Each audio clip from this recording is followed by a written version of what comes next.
ዮሐንስ 20 ላይ ያለችዋን ሐሳብ ወደ ዮሐንስ 17 የምናሻገርበት ሰዓት ይሆናልና ኢየሱስ ክርስቶስ አብ እኔን እንደላከኝ እኔ ደግሞ ልካቸዋለሁ ያለውን ነገር ተነስተን ሁለት ዋና ዋና ሃይላይት ወስደናል። አንደኛው ሞዴሉ አንድ ነው፣ መልእክቱ አንድ ነው፣ ሚሽኑ አንድ ነው አይደል ያልነው። ስለዚህ ተልእኮ አንድ ነው፣ ሞዴሉም አንድ ነው፣ መልእክቱ አንድ ነው እና ከዛ ወስደን ደግሞ የሄድነው የአብ የወልድ የመንፈስ ቅዱስ ጥምቀት ወይም ደግሞ ፕራክቲካል የሆነ የህይወት ልምምድ ውስጥ እንድንገባ እለት እለት የምንለማመደው ባህል ሊኖረን ይገባል። በእግዚአብሔር ፍቅር፣ በእግዚአብሔር ሰላም፣ በክርስቶስ ጸጋ፣ በመንፈስ ቅዱስ አብሮነት ለመሄድ እና መጠመቅ የሚለውን ሐሳብ ሰምጦ መቅረት የሚለው ነገር ውስጥ ስለሆነ ያንን ነገር ባህላችን ማድረግ ይኖርብናል የሚለውን ነገር ወስደናል።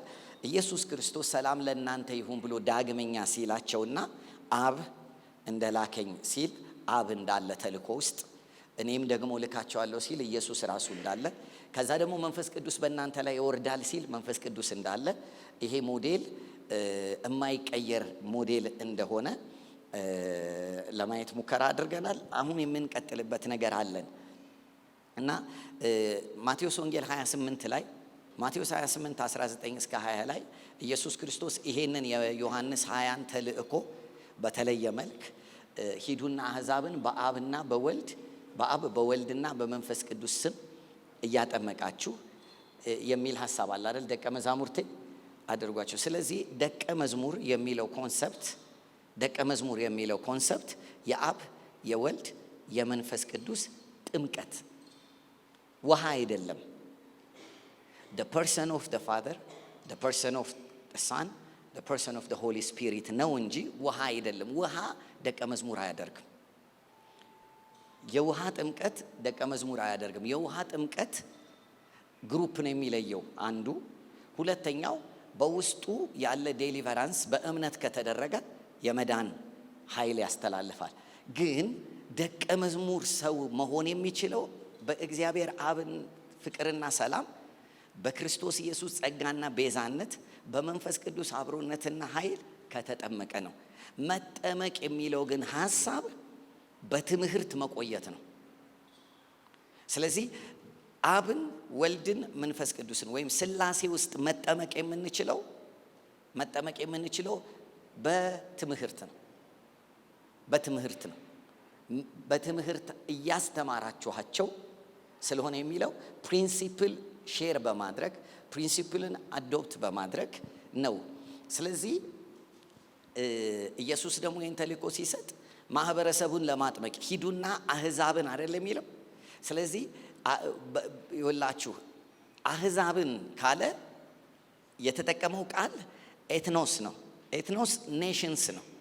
ስለዚህ ኔሽንስን ወይም ደግሞ ህዝብን፣ ሀገራትን ማጥመቅ የምንችለው በትምህርት እንጂ በውሃ አይደለም። የውሃ ጥምቀት ኢንዲቪጁዋሊ አማኙ ጌታ ክርስቶስን ስለመቀበሉ የሚመሰክርበት መታዘዝ ነው። ደቀ መዝሙር የምንሆነው ግን በትምህርት ነው።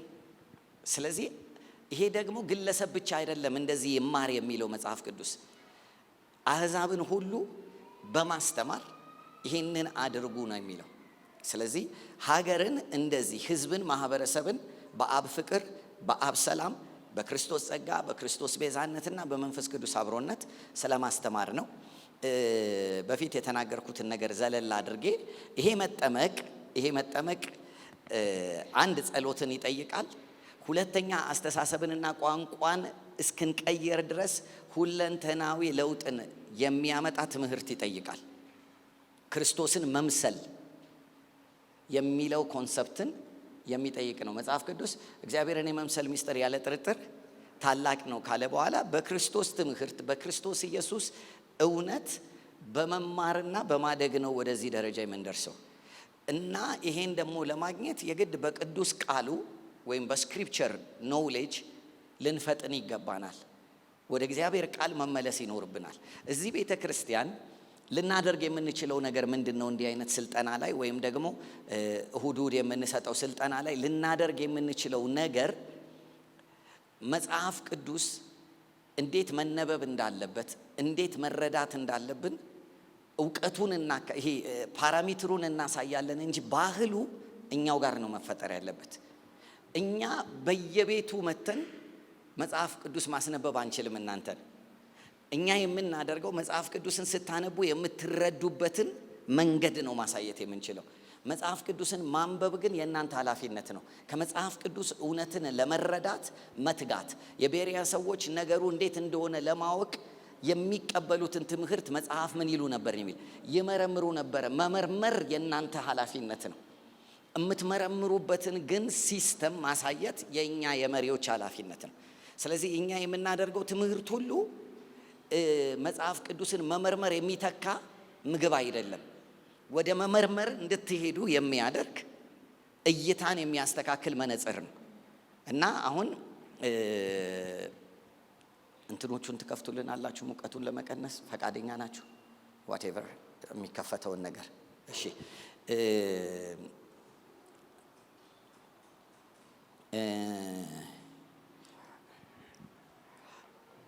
መነጽር አገልግሎቱ ምንድን ነው? መነጽር አገልግሎቱ ምንድን ነው? ማየት አይደለም አገልግሎት፣ አጥርቶ ማሳየት ነው። ማየት የማን ነው? መነጽሩ ማየት አይችልም። እኛ የምንሰጠው መነጽር ነው። ማየት የናንተ ነው። ማንበብ የናንተ ነው። መጸለይ የናንተ ነው። እግዚአብሔር መፈለግ የናንተ ነው። በቤታችሁ ጌታን መከታተል የናንተ ነው።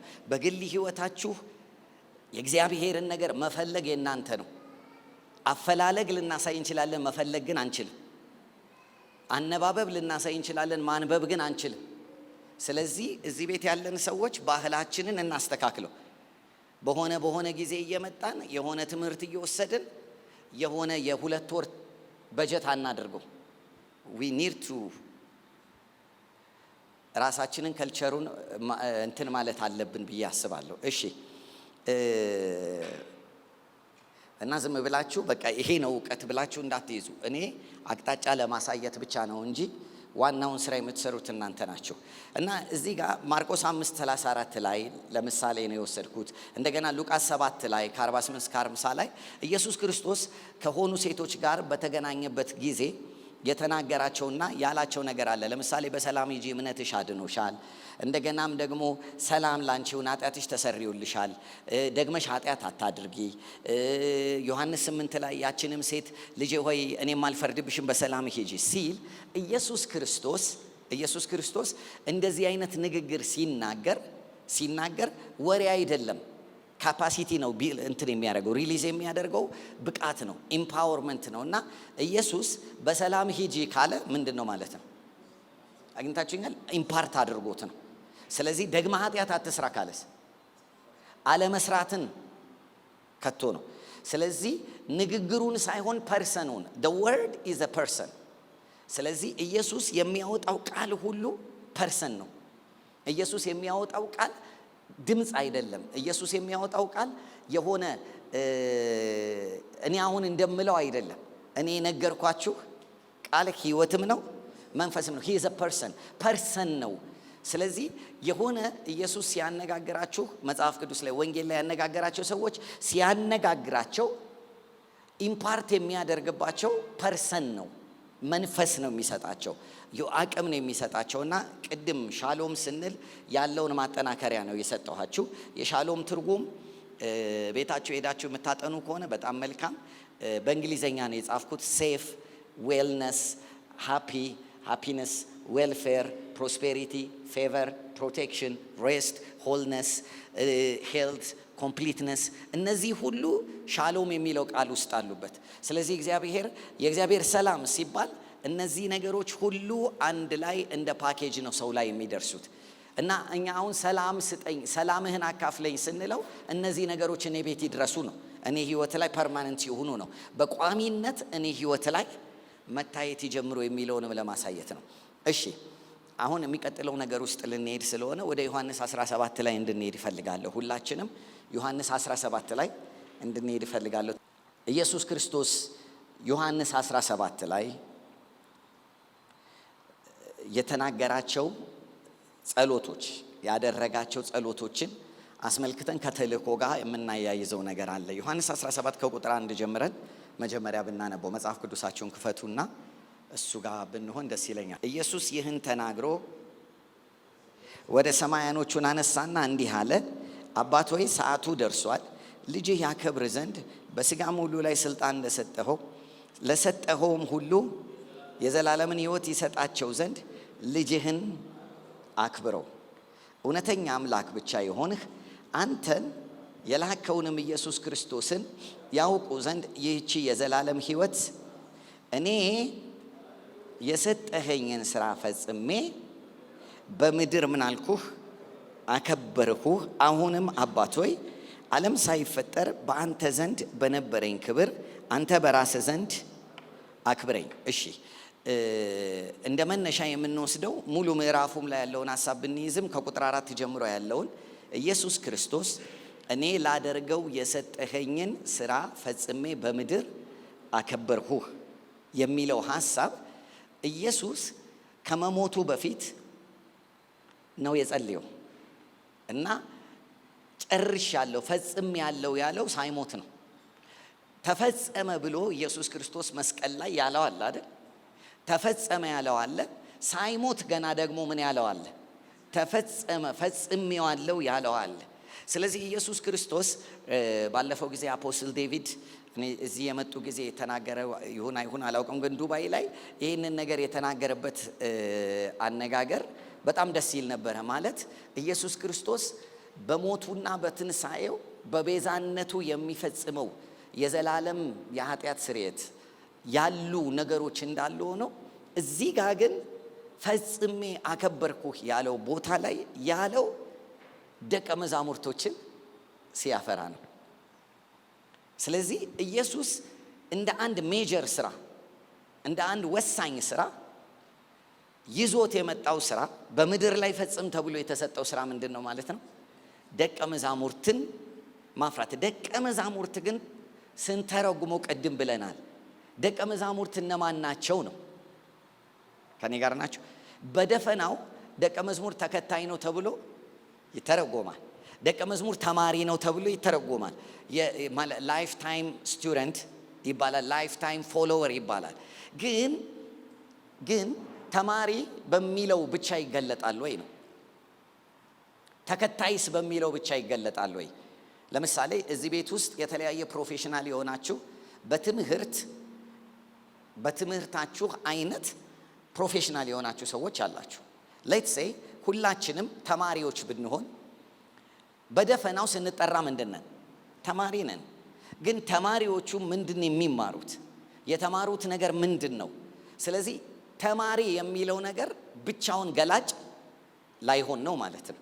ምክንያቱም ሰው ተማሪ ተብሎ በፍጹም እውቀት ሳይገበይ እኮ ሊከርም ይችላል፣ ወይም ደግሞ ጎዶሎ እውቀትም ይዞ ሊሄድ። አሁን ደቀ መዝሙር የሚለውን ሐሳብ በመጽሐፍ ቅዱስ ስንመለከተው ቅድም የነገርኳችሁን የመጀመሪያው ነገር የአብ የወልድ የመንፈስ ቅዱስ ኢንካውንተር፣ ይሄ ሪል ጌታ ኢየሱስን መቀበል ብቻ አይደለም። በአብ ፍቅር፣ በአብ ጸጋ፣ በአብ ሰላም፣ በክርስቶስ ኢየሱስ እነዚህ ነገሮች ሁሉ በህይወቱ ላይ እየተለማመደ የሚያድገው ሰውዬ ነው ምን? ደቀ መዝሙር። ስለዚህ ደቀ መዝሙር የሆነ ክላስ የጨረሰ ሰው አይደለም። እና አጠገባችሁ ያለውን ሰው ክላስ ስትጨርስ ሰርተፊኬት አይሰጥህም። አያችሁ፣ ለብዙ ዘመን ቸርች በሰርተፊኬት ሰው እያነቃቃች ነው የከረመችው።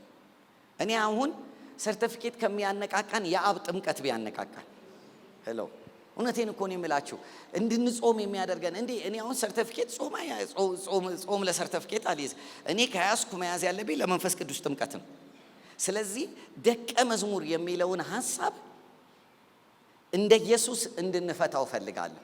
ሂዱ ለፍጥረት ሁሉ ምን በሉ? ወንጌልን ንገሩ አይደለ? በመሰረቱ እንድንደርስ እንድንሰብክ አይደለም የተባልነው። ምን እንድንል ነው?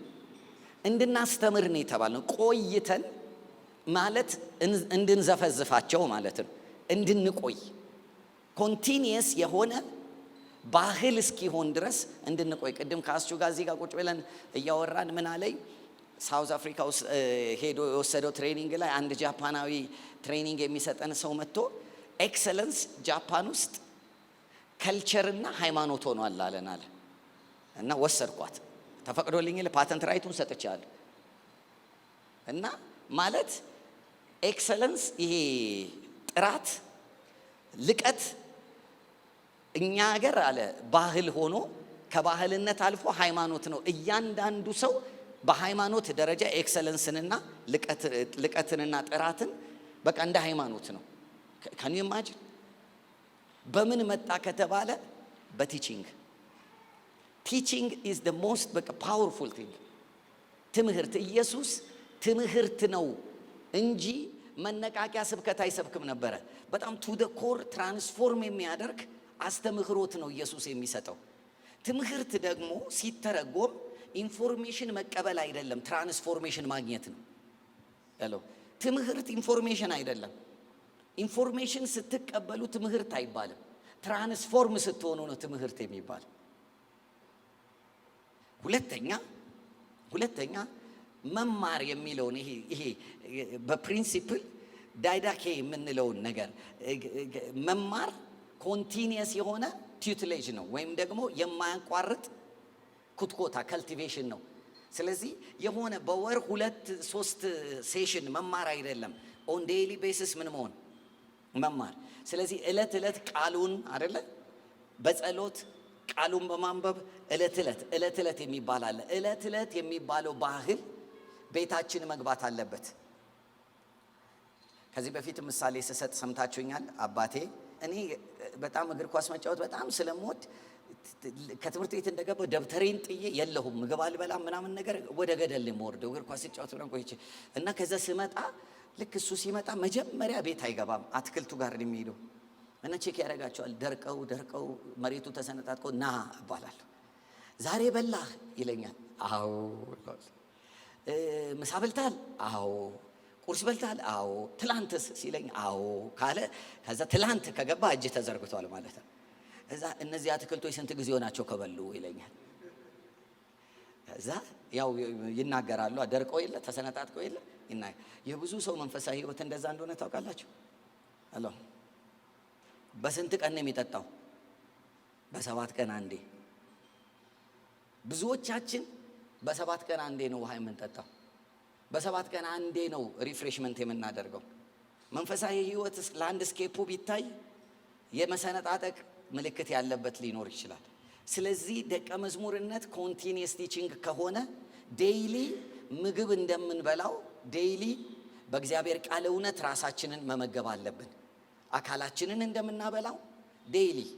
እና ደግሞ አሁን ይሄን ያህል ብዙ ከባድ አይደለም።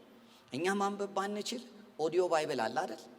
ኦዲዮ ባይብል ከፍተን ምግብ እየሰራን እቃ እያጠብን ሻወር እየወሰድን ዌር ኤቨር ዊ አር ኦዲዮ ባይብል ከፍተን እየሰማን ብንሄድ የደቀ መዝሙርነት ህይወታችን ምን እየሆነ ነው የሚሄደው? እየጨመረ ፕሮዳክቲቭ ለመሆን ትራንስፎርሜሽን ውስጥ እንገባለን። ሰው ይኸውላችሁ የሚሰማው ነገር ነው የሚበቅልበት። ስለዚህ ወደዛ አይነት ነገር ውስጥ ልንገባ ይገባል። እና ኢየሱስ ላደርገው የሰጠኝን ስራ ፈጽሜ ጨርሼ አከበርኩህ ያለው 11ን ይዞ ነው። እና እንደውም ወረታች ስንሄድ እናነባዋለን። ምን አለ? በምድር የሰጠኝ ስራ ይሄ ነበር አለ። አንዱ ምን ማድረግ?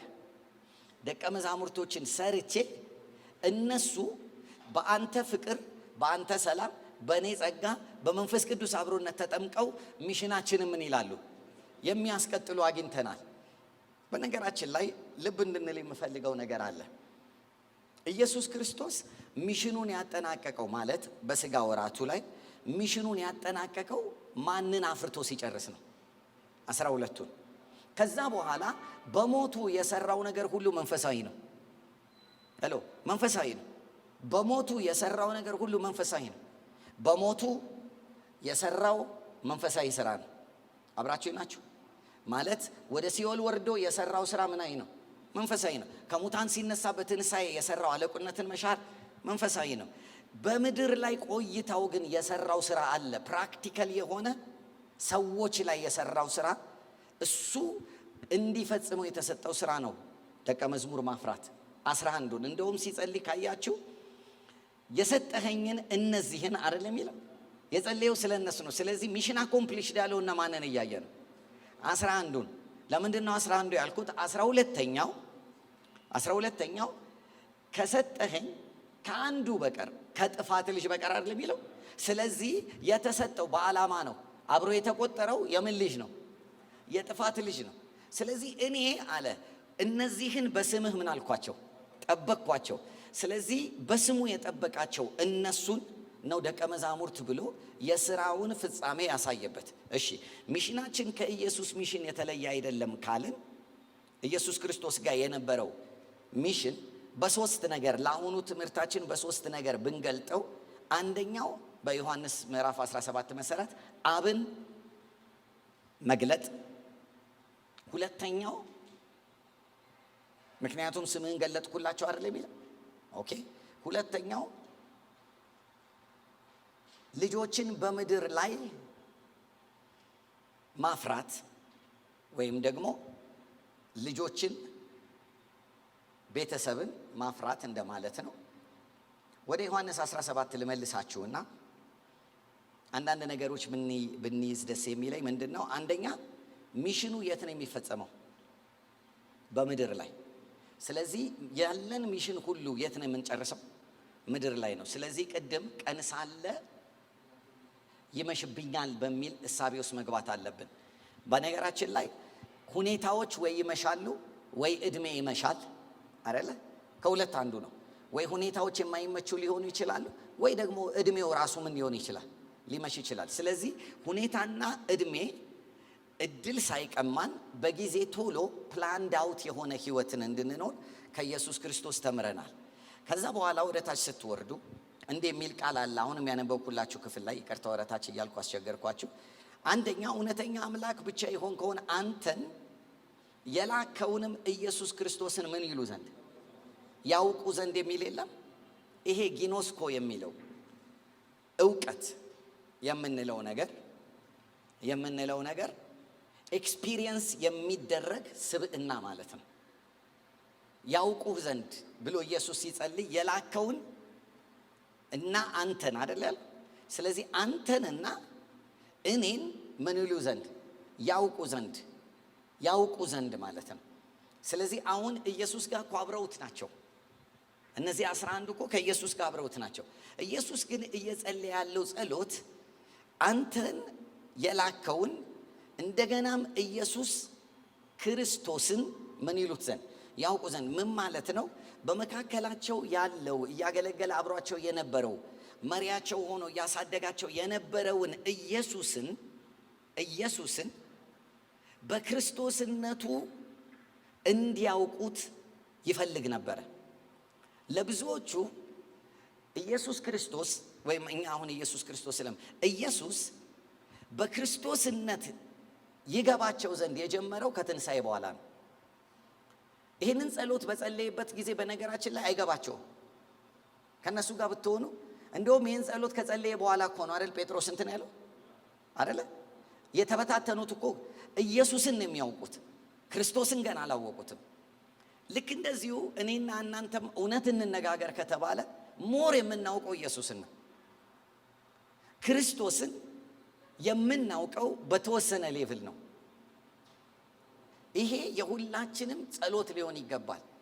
የታሪኩን ኢየሱስን በታሪክ የነበረውን ኢየሱስን ማቴዎስ፣ ማርቆስ፣ ሉቃስ ላይ ያለውን ኢየሱስን እነሱ እንዳወቁት እንደውም ከኛ የተሻለ ያውቁታል።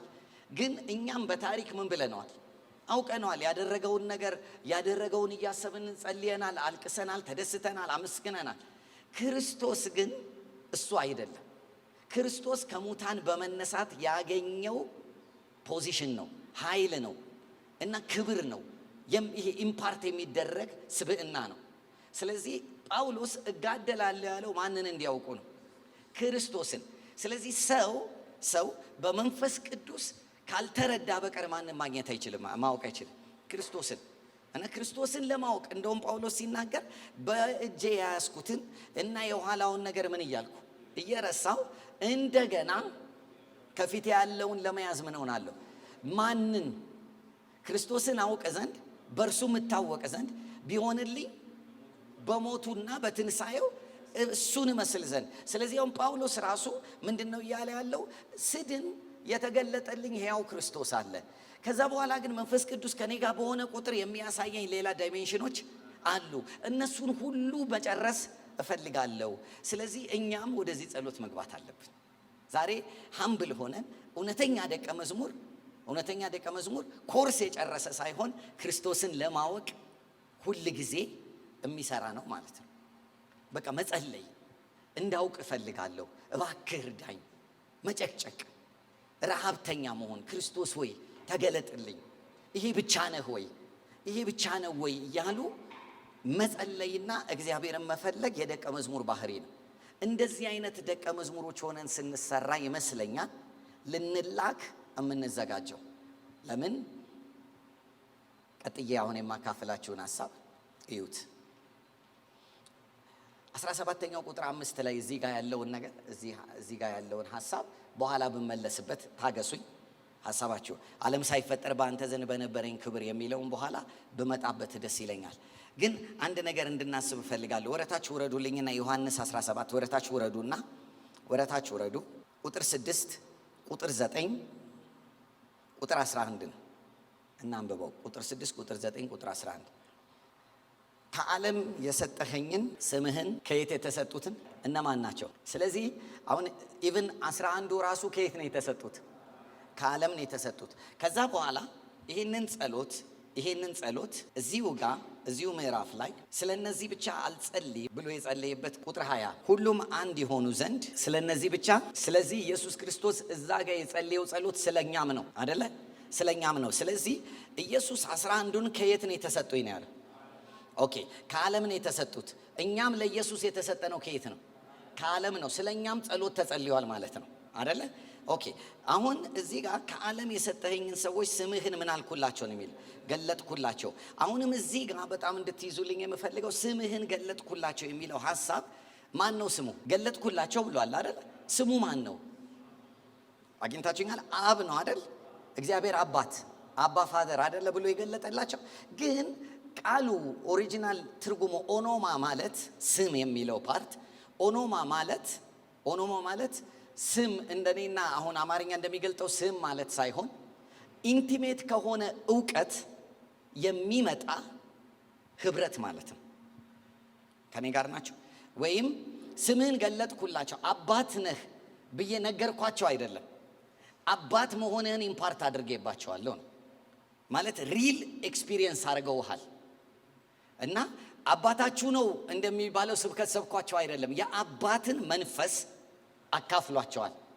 አባ ብለው የሚጮሁበትን የልጅነትን ነገር ከቶባቸዋል። እና ገለጥኩላቸው የሚለው ሐሳብ ይሄ ፋኔሩ የሚል ቃል ነው ማለት በሚታይ መልክ፣ ፐብሊክ በሆነ መልክ፣ ክሊር በሆነ መልክ፣ ሊዳሰስ በሚችል መልክ አባትነትን ምን ብያቸዋለሁ? አሳይቻቸዋል። እንደውም እንደዚህ ብለው ጠይቀውታል። ዮሐንስ ወንጌል ላይ ካያችሁ እንዲህ አሉት፣ አብን አሳየንና ይበቃናል አሉት። ምንድነው እኔ የሚያሳየኝ? ጸሎታቸው እኮ በጣም ንጹህ ጸሎት ነው አይመስላችሁ? እውነተኛ እኮ ጸሎት ነው የጸለዩት። አብን አሳየንና ይበቃናል ማለት የጓጓ ነው ማንን ማየት ነው? ምክንያቱም አጓጉቷቸዋል። ማንን እንዲጓጉ አድርጓቸዋል? አብን እንዲጓጉት አድርጓቸዋል። ማለት ሁሌ እኔና አባቴ እያለ የነገራቸው ነገር የአባትና የልጅ ህይወት አሁን በቃ የሆነ ጸሎት እዚህ ጋር ሞላበትና ቶኑን እኔ ልቀይረውና ከመጽሐፍ ቅዱሱ ቶንን ነው እናውጣው። ማን የጠየቀው? እንድሪያስ ነው የጠየቀው? ፊልጶስ ነው የጠየቀው? ማን የጠየቀው? ኦኬ። እና አሁን እንዴት ያለ ቶን የተጠቀመ ይመስላችኋል?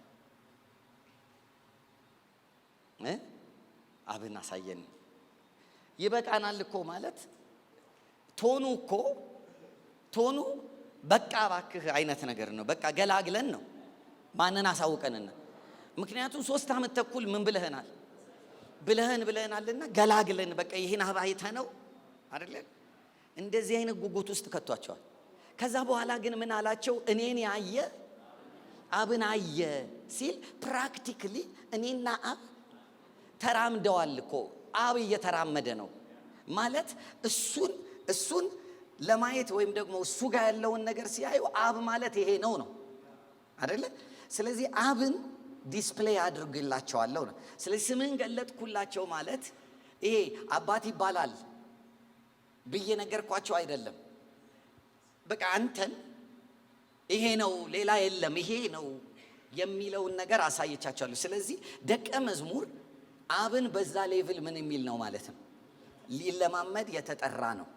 ስለዚህ ጸሎታችን እግዚአብሔርን አብ በማወቅ አይደል የሚለው የጥበብና ስለዚህ የጥበብና የመገለጥ መንፈስ ይጠይቃል ማለት ነው። ማንን ለማወቅ? አብን ለማወቅ እግዚአብሔር ይስጠን። አሁንም ይወላችሁ ይሄንን ከጥቅስ በላይ እንድንወስደው የዕለት ተዕለት ጸሎታችን እንዲሆን እግዚአብሔር ይፈልጋል። ምን ማለት ነው? የጥበብና የመገለጥን መንፈስ በማግኘት ብቻ ነው አብ መታወቅ የሚችለው። ይሄን ደግሞ ጳውሎስ በጸሎት ይገኛል አለና እየጸለይኩ ነው ተንበርክኬ አለ። ስለዚህ እኛም ተንበርክከን ብንጸልይ ይገኛል። እኛም መንበርከክ ነው የሚያመጣው አይደለም እምላችሁ። በደንብ ብንጸልይ እርነስትሊ ብንጸልይ እየተንበረከክን አባት ሆይ የጥበብና የመገለጥ መንፈስ ስጠኝ እንዳውቅ እፈልጋለሁ ብንል እግዚአብሔር ሁል ጊዜ ያደርገዋል። ደቀ መዝሙር አብን በማወቅ የሚያድግ ሰው ነው። እሺ ከዛ በኋላ ቁጥር 9 ላይ ሂዱ ብያቸዋለሁ። አንዴ እኔ ስለ እነዚህ እለምናለሁ፣ ስለ ዓለም አልለምንም፣ ስለሰጠኸኝ እንጂ የአንተ ናቸውና የእኔም የሆነ ሁሉ የአንተ ነው፣ የአንተውም የእኔ ነው፣ እኔም ስለ እነርሱ ከብሬአለሁ። ቁጥር 11 ከዚህ በኋላ በዓለም እሺ እነርሱ ግን የት ናቸው? በዓለም ናቸው። ስለዚህ በዓለም የተተውነው ለምንድን ነው? ተልእኮ ነው። በዓለም የመተዋችን ዋነኛ ነገሩ ተልእኮ ነው። አሁን ኢየሱስ መጣ። ሲመጣ ምን አለ? ልፈጽመው የሰጠኸኝን ስራ በምድር ላይ ሰርቼ ምን አልኩ? ስለዚህ የላከኝ አብ እንድፈጽመው የላከኝ የሰጠኝ ስራ አለ ብሎ አይደል ያለው? ስለዚህ ኢየሱስ ሲመጣ በምንድን ነው የመጣው? በተልእኮ። ወዴት ነው የመጣው? ወደ ዓለም። ስለዚህ እኔ ወደ ዓለም የመጣሁት በምንድን ነው? የምቆየው ለምንድን ነው? ስለቅ ከለቀኩኝ ተልእኮ ስለጨረስኩ ነው። እነሱም ተልእኮ ሳይጨርሱ መልቀቅ አይችሉም። ስለዚህ በዓለም የመቆየታችን አቅማችን ምናችን ነው ማለት ነው? ተልእኳችን ነው። እድሜ እንዲረዝም የምትፈልጉ ከሆነ ብሊቭ ሚ እድሜን አርዝመኝ ብሎ መጸለይ አይደለም፣ ተልእኮዬን ንገረኝ ብሎ መጸለይ ነው የሚያዋጣው። ለተልእኮ የሚኖር ሰው እድሜው ይረዝማል። ለተልእኮ የሚኖር ሰው ከእግዚአብሔር በጀት ይለቀቅለታል። ለተልእኮ የሚኖረው ሰው ከእግዚአብሔር አቅርቦት ይመጣለታል። ምክንያቱም እግዚአብሔር ለተልእኮው እንጂ ግዳጅ ያለበት፣ እግዚአብሔር ለሌለበት ተልእኮ ግዳጅ የለበትም። አብረና የዚህ ሀገር መንግስት ለምሳሌ ለላካቸው ሰዎች ብቻ ነው ማንኛውንም ነገር የማሟላት ምን ያለበት ግዳጅ ያለበት። ራሳቸውን የላኩ ሰዎች በጀት ቆረጥልን ቢሉት እሺ ይላል አይለ። እግዚአብሔርም እንደዚህ ነው። ለራሳችን እየኖርን ለራሳችን እያደርን እየገባን እግዚአብሔርን ልጅ ስለሆንኩ አባት ስለሆንክ ብቻ አንጣ ብንለው እግዚአብሔር እንደዚህ ቀበጥ ልጆች አያሳድግም። እግዚአብሔር የተልእኮ ቤተሰብ ነው ያለው። ስለዚህ ተልእኳችሁን ደቀ መዝሙር ሆናችሁ በምድር የምትፈጽሙትን ሚሽን ዋነኛ ካረጋችሁት የእግዚአብሔር ነገር ይመጣል ብዬ አስባለሁ። እሺ ኢየሱስ ክርስቶስ አብ እኔን እንደላከኝ እናንተን እልካቸዋለሁ ስላለ ሞዴሉ ኢየሱስ ከሆነ አንዳንድ ነገሮችን እንድናስብ ፈልጋለሁ። እግዚአብሔር ኢየሱስን ሲልክ ምን አድርጎ ነው የላከው? መጽሐፍ ቅዱስ ላይ ዮሐንስ ወንጌል ላይ ወደ ኋላ ልውሰዳችሁና አንድ ጊዜ ምዕራፍ 10 ላይ ቁጥር 36 የእግዚአብሔር ልጅ ነኝ ስላልሁ እናንተ አብ ምን ያለውን የቀደሰውን ከዛስ ወደ ዓለምም የላከውን ትሳደባለህ ትሉታላችሁን? ስለዚህ እግዚአብሔር እኔን ወደ ዓለም ሲልከኝ ምን አድርጎ ነው የላከኝ? ቀድሶ ነው የላከኝ። ቀድሶ ላከኝ የሚለው አዚፍ ኢየሱስ ክርስቶስ የኛ አይነት ይሄ ከኃጢአት ንጹህ የመሆንን አይነት ቅድስና አይደለም። ቀድሶ የሚለው ለሚሽን ነው የላከኝ፣ ለይቶ ነው የላከኝ፣ አሳይንመንት ሰጥቶ ነው የላከኝ። ከየት ነው የላከው?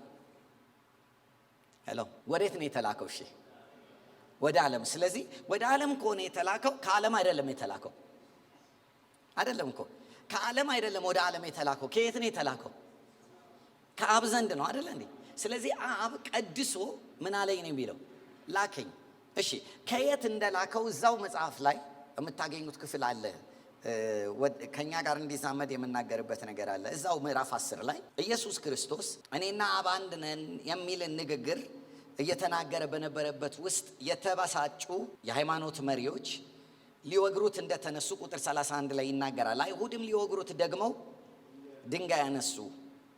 ኢየሱስም ከአባቴ ብዙ መልካም ስራ አሳየኋቸው፣ ከእነርሱ ስለማናቸው ስራ ትወግሩኛላችሁ ብሎ መለሰላቸው። አይሁድም ስለ መልካም ስራህ አንወግርህም፣ ስለ ስድብ አንተም ሰው ስትሆን ራስህን አምላክ ስለማድረግህ ነው እንጂ ብለው መለሱለት። ኢየሱስም እንዲህ ብሎ መለሰላቸው፣ እኔ አማልክት ናችሁ አልሁ ተብሎ በሕጋችሁ የተጻፈ አይደለምን? መጽሐፍ ሊሻር አይችልምና እነዚያን የእግዚአብሔር ቃል የመጣላቸውን አማልክት ካላቸው ብሎ ነው አይደል? ከዛ በኋላ የእግዚአብሔር ልጅ ነኝ ስላልኩ ለምን ትሳደባለህ ትሉታላችሁ። ስለዚህ ኢየሱስ ክርስቶስ ከየት ወጥቶ እንደመጣ ነግሮናል። ከየት ወጥቶ ነው የመጣው? ሄሎ አግኝታችሁኛል? እዚሁ ጋር እኮ ነግሮናል። እኔ ወጥቼ የመጣሁበት ቦታ አለ፣ እናንተ ናችሁ ያላወቃችሁት። እኔ ወጥቼ የመጣሁበት ቦታ ከየት ነው? ከጥቅሱ ጋር እንሂድ። ከዚህ በፊት ያስተማርኩት ትምህርት እዚህ የሚላችሁ ትመልሳላችሁ። የአማልክት ጉባኤ ውስጥ ነው። ምን ማለት ነው? ኢየሱስ ወደ ዓለም ከመምጣቱ በፊት የት ጉባኤ ነበር? የአማልክት ጉባኤ ውስጥ ነበር ኢየሱስ። የአማልክት ጉባኤ። አሁን አማልክት ስንል የምንለው ነገር አለ። በደንብ ስሙኝ። መለኮታዊ የሆኑ ነገሮችን ነው። ሚስጥርን ስለሆነ መጽሐፍ ቅዱስ የሚያሳይ መዝሙረ ዳዊት 82 ላይ ነው ይሄንን ጥቅስ የምታገኙት። መጽሐፉ ይሻር ዘንድ አይችልም በሕጉ ይሄ ይላል ብሎ እግዚአብሔር በአማልክት ጉባኤ ቆመ፣ በአማልክትም ላይ ይፈርዳል ወይም ፈረደ ይልና ከዛ በኋላ በአማልክቶች ጉባኤ ላይ ሲፈርድ አማልክቶቹ በሆነ ኃላፊነት ላይ ችግር ስለሰሩ ጥፋት ስላጠፉ ነው እግዚአብሔር የፈረደባቸው። እነዛ አማልክቶች የሰው ክልል ውስጥ የሚኖሩ አማልክቶች አይደሉም። መጽሐፍ ቅዱሳችን መንፈሳዊ አለቆችና ስልጣናት፣ ኃይላት ብሎ የሚጠራቸው ነበሩ። እነሱ ላይ እግዚአብሔር የፈረደበት የሆነ ሲዝን ነበረ። ፍርዱን ሲፈርድ ምንድን ነው ያላቸው? እናንተ ሁላችሁ ምንድን ናችሁ? አማልክት ናችሁ፣ የልዑልም ልጆች ናችሁ አለና ከዛ በኋላ እንደ ሰው ግን ምን ትሆናላችሁ? ትሞታላችሁ አለና እንደ ከአለቆችም እንዳንዱ ትወድቃላችሁ ይልና ከዛ ግን እዛ ጉባኤ ላይ አንድ ሰው አንድ አማልክት አለ። እሱን ግን ሲጠራው በተለየ መልክ ይጠራዋል። ሌሎቹ ላይ ሁሉ ምን ይላል? ይፈርድና እሱ ጋር ግን ሲደርስ አምላክ ሆይ ተነስ ይለዋል። አምላክ ሆይ ተነስ፣ በጠላቶችህም ላይ ፍረድ፣ የምድርንም ዳርቻ ለርስትህ ውሰድ ይለዋል። ሄሎ የምድር ዳርቻ ለማን ነው የተሰጠው? ስለዚህ እዛ ጉባኤ ላይ ማን ነበር ማለት ነው? ኢየሱስ ነበረ። ግን ከነዚህ አማልክቶች ሁሉ በተለየ መልክ የነበረ አማልክት ነው። አምላክ ፈራጅ ሆኖ ያለ ጀጅ ነው። ከኔ ጋር ናቸው። ስለዚህ ኢየሱስ ሲናገር ምንድን ነው ያለው? እንኳን እኔ ነው ያለው የፈረድኩባቸው ሁሉ ምን ተብለዋል? አማልክት ተብለዋል። እኔ ከዛ ጉባኤ ነው ምን ያልኩት የመጣሁት። ምን ይዤ? ሚሽን ይዤ። ሚሽኑ ምንድን ነው? ሄሎ ሚሽኑ ምንድን ነው? እዩት፣ ጉባኤው ላይ ኮሚሽኑ አለ። አምላክ ሆይ ተነስ፣ ከዛስ በጠላቶችህ ላይ ፍረድ፣ አለቅነትና ስልጣናቶችን ሻር፣ የዲያብሎስን ስራ አፍርስ፣ ከዛስ ምድርን ለርስትህ ውርስ አድርገህ ውሰድ። ኢየሱስ ስለዚህ ሲመጣ ወደ ዓለም የመጣው እነዚህን ሚሽኖች ይዞ ነው። አብረናን አይደል? ስለዚህ አሁን ኢየሱስ እያለ ያለው አብ እኔን እንደላከኝ እኔ እልካቸዋለሁ ካለ እሱ ተቀድሶ እንደተላከ እኛንም በዛ አይነት ቅድስና ውስጥ ከቶ ነው የሚልከን። አሜን። ስለዚህ እኛን ሲቀድሰን ምን ሊሰጠን ነው ማለት ነው? ደቀ መዝሙር በመሆን ከቀጠልን ምን ሊሰጠን ነው? እኛም ፈራጆች ነን። ሄሎ እኛም ልንፈርድ ነው። በዲያብሎስ ስራ ላይ ምን ልንል ነው? ፈራጅ ልንሆን ነው። እኛም ምድር ምን ልንል ነው? ልንወርስ ነው። ምድርን ደግሞ የምንወርሰው በምንድን ነው ከተባለ የክርስቶስን ወንጌል በመናገር እንጂ የሰዎችን መሬት በመውሰድ አይደለም። አደራ ምድርን እንወርሳለን ብላችሁ እየሄዳችሁ እንዲህ የረገጣችሁ ያቶንትና ወደ እኔ ይዙር ምናምን እንዳትሉ አደራ። እሱን የከንቲባ ቢሮ በወደደ ሰዓት ይሰጣቸዋል። ምድርን መውረስ ማለት ተግባብተናል አይደል? ኢየሱስ ክርስቶስ የሰው እየቀማ አይደለም የወረሰው፣ አኗኗሩን ባህሉን ነው የምንወርሰው። አሜን። ስለዚህ ተልኳችን ከዛ ጋር የተያያዘ ነገር አለው። ኦኬ። ስለዚህ ፈጠን ብለን እንሂድና ወደ ዮሐንስ ልመልሳችሁና የተወሰነ ነገር ልናገር። አንድ ከጠቀሰው ነገር እኔ የመጣሁት ወደ ዓለም የተላኩት ተቀድሼ ነው። ስለዚህ እነሱንም ቀድሼ ልካቸዋለሁ። ስለ እነሱ ራሴን ምን እላለሁ አለ? እቀድሳለሁ አለ። ስለዚህ አሳይንድ ነን ማለት ነው። እሺ ካልን ፍሬ ማፍራት እንችላለን። እሺ ካልን እና ለመውጣት ፈቃደኛ ከሆነን፣ ለመታዘዝ ፈቃደኛ ከሆነን ፍሬ አለማፍራት አንችልም። ፍሬ ማፍራት በጸሎት የሚሰጠን ሳይሆን በዲፎልት ውስጣችን ያለ የኛን መታዘዝ የሚጠብቅ ነው ማለት ነው። ስለዚህ እኔ ራሴን ቀድሻለሁ። በእኔ መቀደስ እነሱ ምን ይሆናሉ? ይቀደሳሉ። ስለዚህ በዓለም ላይ ተቀድሰው የሚላኩ ይሆናሉ ነው። ስለዚህ ከተላክን ከሄድን ተልኳችን መቀደሳችን ውስጥ አለ። ይሄ ለአሳይመንት መኖር የሚባለውን ነገር እንያዝበትና የተወሰነ ቁጥር ኢየሱስ ሲላክ የተላከው ልጅ ሆኖ ነው። አሁን ማየት የምፈልገው እሱ ነው። ምን ሆኖ ነው? ልጅ ሆኖ ነው። ስለዚህ ተልኳችን መጀመሪያ ቅድም ብያቸዋለሁ እንዳትረሱ፣ እነዛ እንደተጠበቁ ሆነው ተልኳችን ደቀ መዝሙርነታችንና ተልኳችን ተፈጻሚነት የሚኖረው ልጅ ስንሆን ነው። ልጅ መሆን ደግሞ አማኝ መሆን አይደለም። አሁን ትንሽ እዚህ ጋር እናገራለሁ። ልጅ የሚለውን ኮንሰፕት እንድንፈታው ስለምፈልግ ነው። ልጅ አማኝ ከመሆን ያልፋል። አማኝ ከመሆን ያልፋል። ዮሐንስ ወንጌል መጽሐፍ ምዕራፍ 1 ቁጥር 4 ላይ ካስታወሳችሁ አንድ ልጅም ከአባቱ ዘንድ እንዳለው ክብር የሆነውን ክብሩን አየን ይላል። ማለት ኢየሱስ ክርስቶስ ልጅ ሆኖ መጣ ስንል ልጅነት ውስጥ ምን አለ? የአብ ክብር አለ። ከአባቱ ዘንድ የሆነ ምን ክብር። ስለዚህ እኔ አሁን የእግዚአብሔር ልጆች ተደርገናል የሚለው ትምህርት ብዙ ከመማር የተነሳ ቋንቋ እንዳይሆንብን አሁን እሱም የጸሎት ርዕስ ሊሆን ይገባል። ልጅ ከሆንኩኝ የማ አይነት ነኝ ማለት ነው? የኢየሱስ አይነት ነኝ ካልኩኝ ጸሎት ውስጥ መግባት ሊያስገባኝ ነው ማለት ነው። ምክንያቱም የኢየሱስ አይነት መሆን ማለት ማቴዎስ፣ ማርቆስ፣ ሉቃስን መድገም ነው። ምንም ጥያቄ የለውም ሌላ። ስለዚህ ደቀ መዝሙር ማን ነው ካላችሁኝ ፈጽሞ የተማረ እንደማ ይሆናል። ስለዚህ ልጅ የሚባለውን ነገር ሞዴል ሆኖ ኢየሱስ አሳይቶናል። ሌላ ሞዴል የለም ብለን የለ። አብ እኔን ሲልከኝ ምን አድርጎ ነው የላከኝ? ልጅ አድርጎ ነው። ስለዚህ እግዚአብሔር ሚሽንን መስራት የፈለገው በማ በኩል? በልጆች በኩል ነው። ስለዚህ ልጅ መሆን ማለት ምን ማለት ነው? ልጅ መሆን ሞዴሉ ኢየሱስ ከሆነ እኔ መጸለይ ያለብኝ ኢየሱስ የሆነ ሃይማኖት አይደለም የፈጸመው፣ ኢየሱስ ኑሮ ነው የኖረው። ስለዚህ አሁን ትላንት ከነጥሌ ጋር ሳወራ የነበረው ለሌሎቻችሁ ሙሌ ማወራው አለ ማለት እኔ አሁን ማቴዎስ፣ ማርቆስ፣ ሉቃስን እማነብበትም እምሰማበትም ጆሮዬም ማንበቢያ አይኔም ተለይቷል። እኔ ምንም አያደርግልኝም። ኢየሱስ አልዓዛርን አስነሳ፣ ይቅርታ እንዳትቀየሙኝ፣ ምንም አያደርግልኝም። ያው ኢየሱስ እኔ ውስጥ ከሆነ ማስነሳት መጀመር አለበት ነው።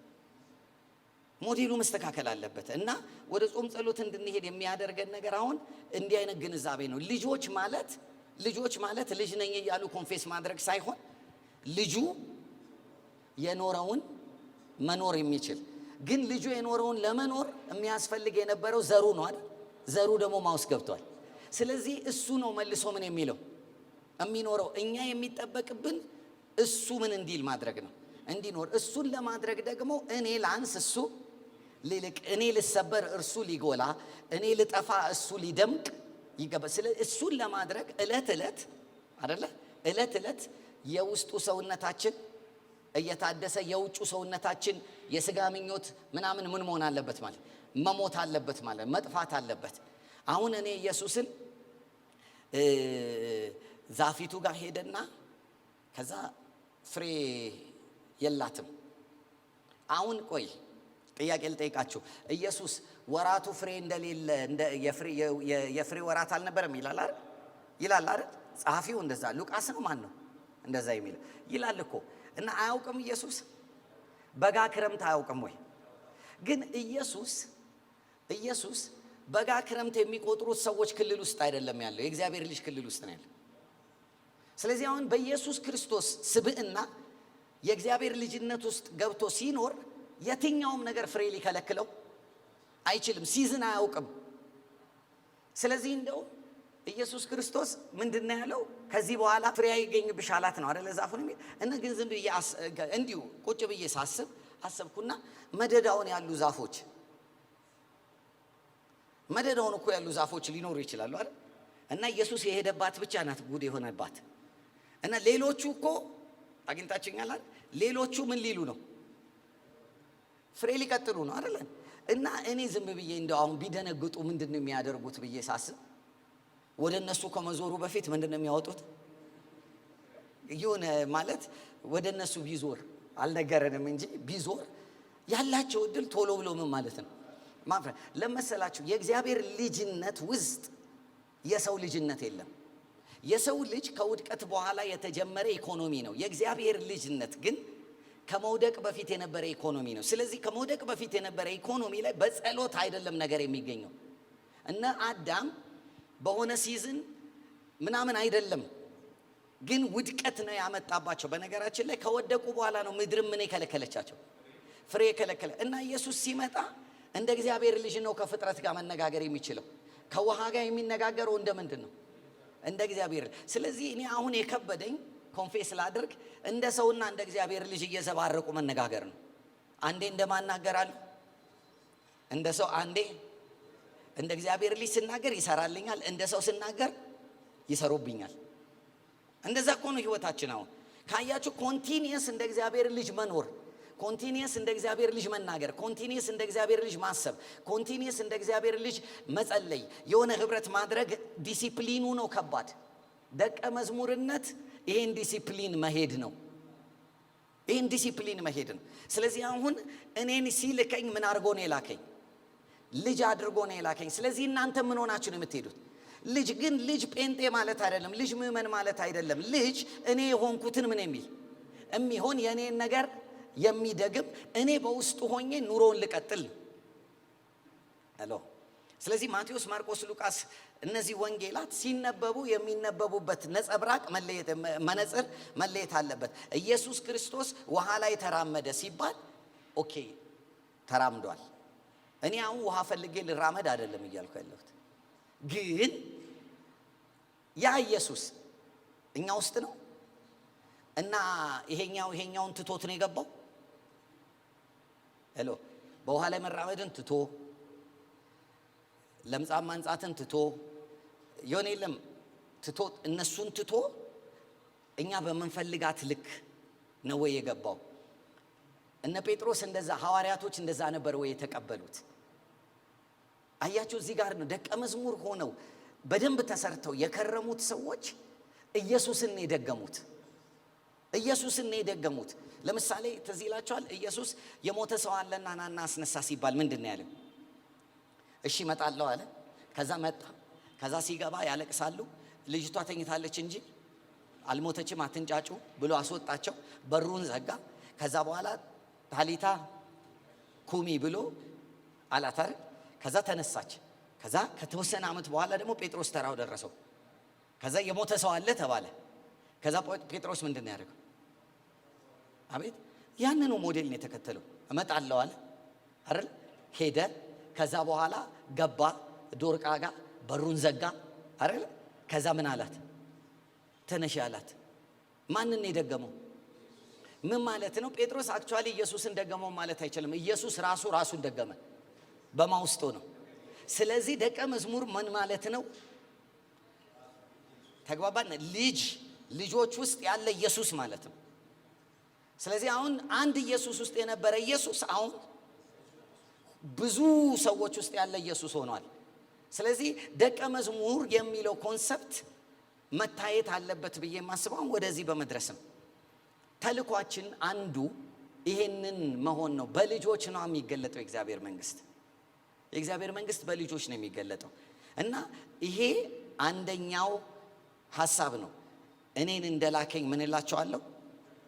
እልካቸዋለሁ የሚለውን ከዛ ጋር አያይዤ ኢየሱስ ክርስቶስ ይሄንን ነገር ሲናገር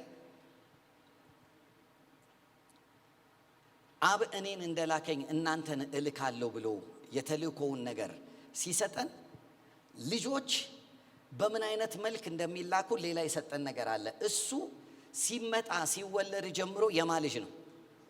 የእግዚአብሔር ልጅ ነው። እንደኔና እንደናንተ ቦርን አርጌን አድርጎ አይደለም ልጅ የሆነው። ሲጸነስ በማን ነው የተጸነሰው? በመንፈስ ቅዱስ ነው። ከዛ በኋላ ደግሞ ሲወለድ የማ ልጅ ተብሎ ነው የተወለደ? የልዑል እግዚአብሔር ልጅ ተብሎ ነው። ስለዚህ እኔና እናንተ ቦርን አጌን አድርገን ነው። እሱ ግን በመንፈስ ቅዱስ ምን ብሎ ነው? ተጸንሶ ነው። ቢሆንም በመንፈስ ቅዱስ ተጸንሶ ሰው ሆኖ መጥቶ ግን የልጆችን ኑሮ ሞዴል ኖሮ ነው አይደል ያለፈው። ስለዚህ በእድገቱ እንዲህ ነው የሚለው ጥበብ ሞልቶበት በጸጋና በሞገስ በሰውና በእግዚአብሔር ፊት ምን ይል ነበር?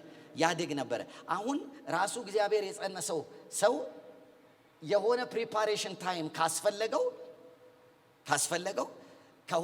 ከሆነ እድሜ በኋላ ቦርናጌን ያደረገ ሰው እንዴት ፕሪፓሬሽን አያስፈልገውም? ሄሎ እንዴት መዘጋጀት አያስፈልገውም? አሁን ሁላችንም ኮንቲኒየስ የሆነ ትኩረት ያለው ዝግጅት ውስጥ መግባት ተልኳችን እንዲፈጸም ይረዳናል። ከዛ ጋር ተያይዞ የመጨረሻን ማነሳው ኢየሱስ ይህን ሁሉ ዝግጅት አድርጎ መጨረሻ ላይ መሄድ የሚባለውን ተልኮ መፈጸም የሚባለውን ልጅ ሆኖ መጣ። እንደ ልጅ አደገ። እንደ ልጅ ራሱን ዲሲፕሊን አድርጎ መጽሐፍ እያነበበ በእግዚአብሔር እውቀት ውስጥ ሆኖ አደገ። ከዛ በኋላ ግን ልጅነቱን ለሚሽን ሪሊዝ ያደረገው ማን ነው? መንፈስ ቅዱስ ነው። ስለዚህ ኢየሱስም አብ እኔን እንደላከኝ እልካቸዋለሁ ሲል የመጀመሪያው ነገር በአብ እውቀት በመንፈስ ቅዱስ በክርስቶስ ኢየሱስና በመንፈስ ቅዱስ መጠመቅ ነው። ሁለተኛው ልጆች ሆኖ ማደግ ነው። ሶስተኛው ግን መንፈስ ቅዱስ ነው። አሁን መንፈስ ቅዱስ ላይ ደግሜ የምናገርበት ምክንያት አለኝ እና እንጸልያለን። አሁን ለዚህም ጉዳይ መንፈስ ቅዱስ የሚሽን መንፈስ ነው ማለት የተልእኮ መንፈስ ነው። ኢየሱስ 30 ዓመት ከቆየ በኋላ ኢየሱስን ለመላክ ወደ ተልእኮ ለማስገባት አቅም የሆነው መንፈስ ቅዱስ ነው። ስለዚህ ኢየሱስ ክርስቶስ ሲናገር ከጥቂት ጊዜ በኋላ አብን እጠይቀዋለሁ ለናንተ የሚሆን ተስፋ ቃል መንፈስ ቅዱስ ምን ይላችኋለሁ ነው እልክል። እሺ ዮሐንስ 20:22 ላይ እፍ ብሎባቸው ምን ብለዋል? መንፈስ ቅዱስ ምን ብለዋል? ተቀብለዋል። እሱ ኢኒሻል የቦርን አጌን ኤክስፒሪየንስ ነው ማለት ኢየሱስ ክርስቶስ እፍ ያለባቸው ጊዜ የተቀበሉት መንፈስ ቅዱስ የምንድን ነው?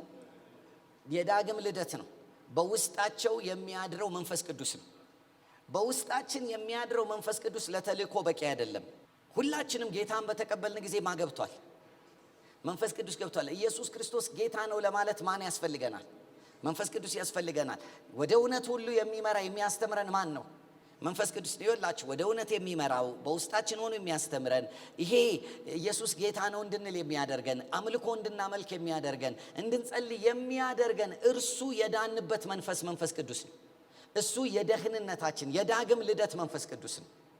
ኢየሱስ እፍ ብሎ መንፈስ ቅዱስን እንዲቀበሉ ካደረጋቸው በኋላ ግን ምን አላቸው? ከጥቂት ቀን በኋላ ምን ትሆናላችሁ? መንፈስ ቅዱስ በመጣ ጊዜ ኃይልን ተቀበሉ። ስለዚህ መንፈስ ቅዱስን ስናነሳ የምናነሳው የዳንበት መንፈስ ቅዱስና የምንላክበት መንፈስ ቅዱስ ይለያያል። የዳንበት መንፈስ ቅዱስ ሁላችንም ጋር አለ። የምንላክበት መንፈስ ቅዱስ ግን መኖሩን የምናውቀው ስንሄድ ነው። አለ ምናምን ብለን ብንዘምርም የለም። ከኔ ጋር ናችሁ? አሁን መዝሙሮቹን ሁሉ ወደ ምን ልናወርዳቸው ነው ማለት አለ ከኔ ጋር እንዳለ ይሰማኛል ምናምን የዳንበት መንፈስ ከሆነ ነው። የሚሽን መንፈስ የተልእኮ መንፈስ ግን አለህም እንድንል ጊዜ አይሰጠንም። አለህ እንድትሉት ጊዜ የሚሰጥ አይደለም። መንፈስ ቅዱስ መጣህ ገባህ የምትሉትም አይደለም።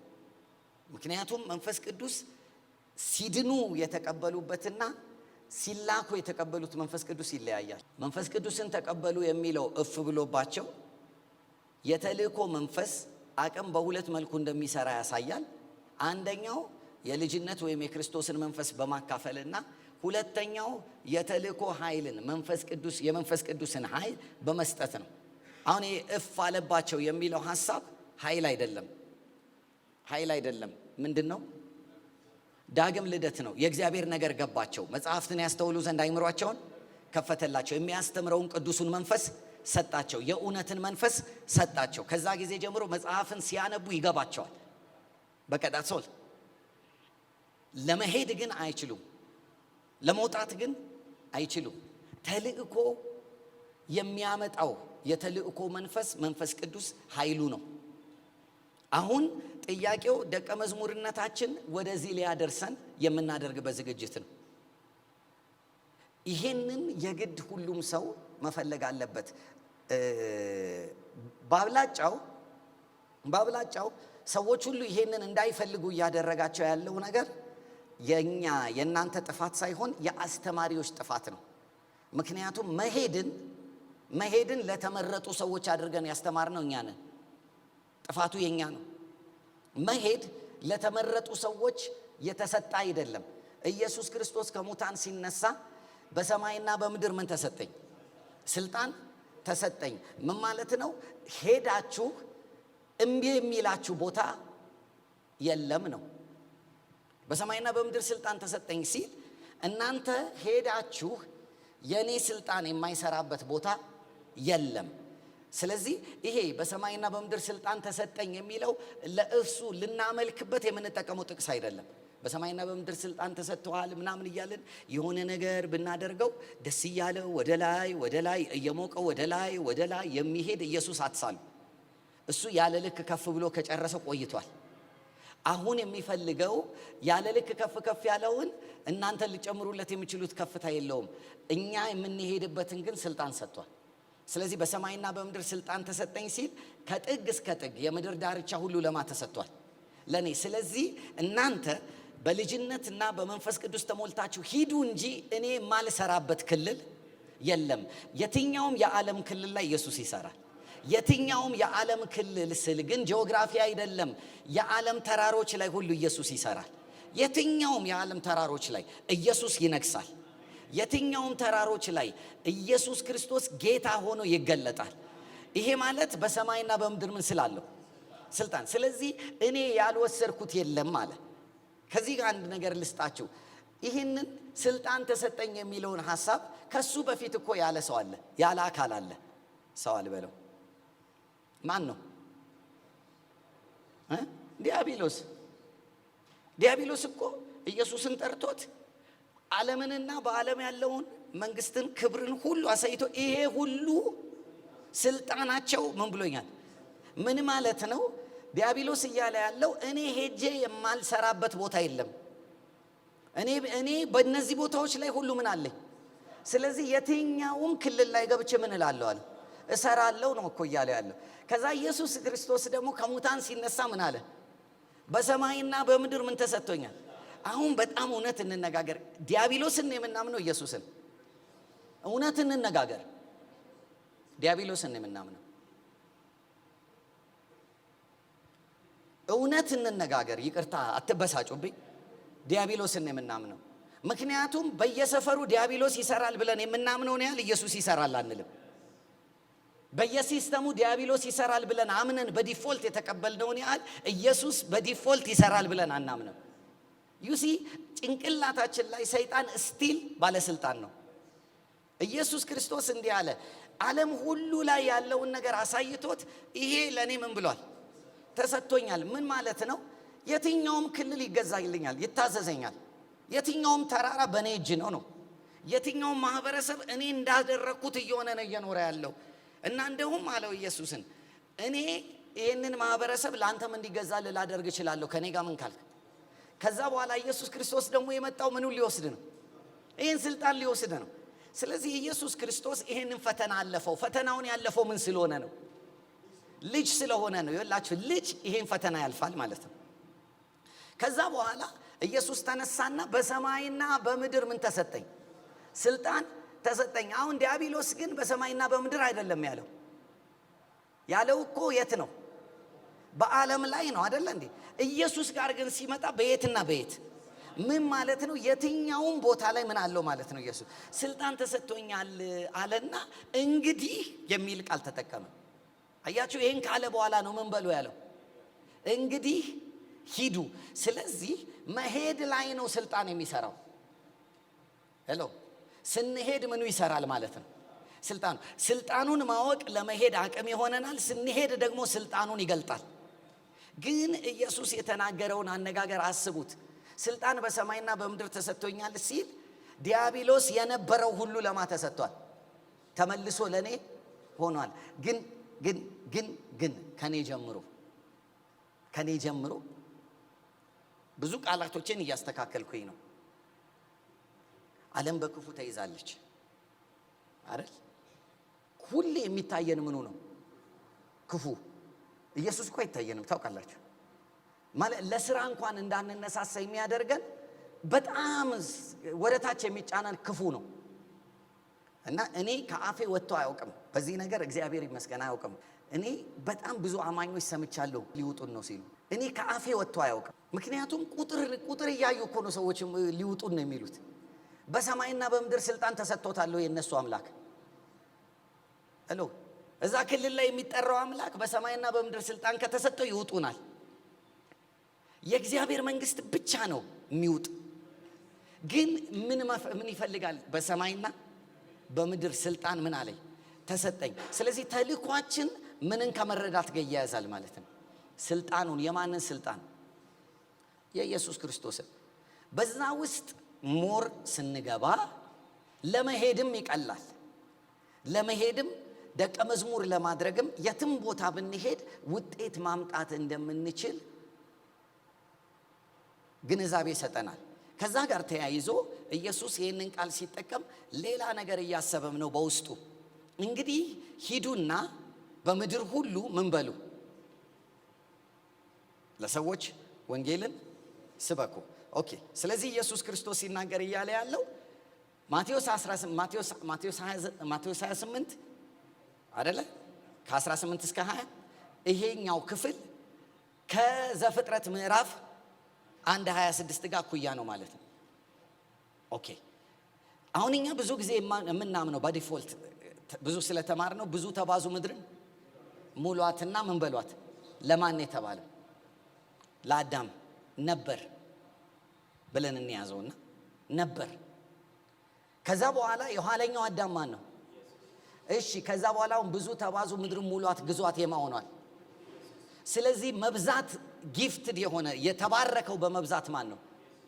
ሄሎ፣ አግኝታችሁኛል? እንደ እውነታው ቢሆን ኖሮ መብዛት ያለበት የኢየሱስ ዘር ነው ማለት ነው ምድር ላይ።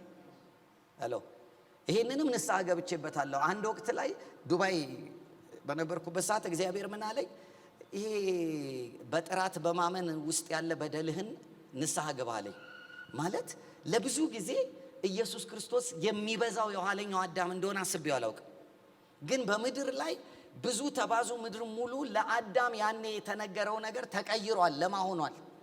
ለኢየሱስ ሆኗል። ስለዚህ ለምነኝ የምድርን ዳርቻ። ስለዚህ ከአዳም ከወደቀው ሰው ይልቅ የዳነው ሰው እንዲበዛ የእግዚአብሔር ፈቃድ ነው። እና አጠገባቸው ያለውን ሰው ቁጥር ሁሉ የጌታ ፈቃድ ነው በሉ። በሚሊዮኖች እንድንሆን በቢሊየን እንድንሆን የእግዚአብሔር ፈቃድ ነው ማለት ነው። ስለዚህ በቁጥር ራሱ መብዛት ለማ ተሰጥቷል? ብዙ ተባዙ ምድርን ሙሏት። ከዚህ ጋር ተያይዞ የመንፈስ ቅዱስ መውረድ ሁል ጊዜ የሚያያዘው ከሚሽን ጋር ነው።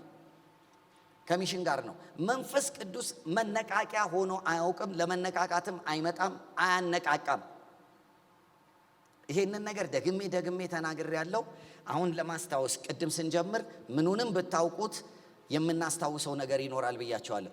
ከመጣ የሚመጣው ከምን አንጻር ነው? ከሚሽን አንጻር ነው። ሊልክ ነው፣ ሊያወጣ ነው። ሲያወጣ ደግሞ መንፈስ ቅዱስ ቴሪቶሪያል ነው። በነገራችን ላይ መንፈስ ቅዱስ ቴሪቶሪያል ነው። እዚች ጋር ኃይልን ለመቀበል ሚሽናል መሆን ያስፈልገናል። ለማን ነው ኃይል የሚሰጠው? ለመሄድ ለወሰኑ ነው፣ ለአማኞች አይደለም። እንዳንሳሳት፣ ለአማኞች ኃይል አይሰጥም። ለአማኞች እግዚአብሔርን ለመምሰል የሚያስፈልግ ነገር ሁሉ መንፈስ ቅዱስን ሲቀበሉ ተሰጥቷቸዋል። እሱን ማበርታት፣ እሱን መጠቀም ነው። ኃይል የሚሰጠው ለማን ነው? ለሚሄዱት ነው፣ ሚሽናል ለሆኑት ነው። እዚህ ጋር ምን ብያለሁ? ክርስቶስ ከሙታን ከተነሳ በኋላ ከ500 ለሚበልጡ ሰዎች እንደታየ መጽሐፍ ቅዱስ ጳውሎስ ነግሮናል አይደለ? 500ዎቹ ታየ ምናምን ብሎ እኮ ነግሮናል። ከ500ዎቹ መካከል ግን መንፈስ ቅዱስ ወርዶባቸው ኃይልን ሲሞሉ የተነገረን ስንቱ ናቸው? 120ዎቹ። 380ዎቹ የት ሄዱ? ጠይቃቸዋል። እስከ መጨረሻ ድረስ አብረውት ናቸው። 40 ቀን ሙሉ አብረውት ቆይተዋል።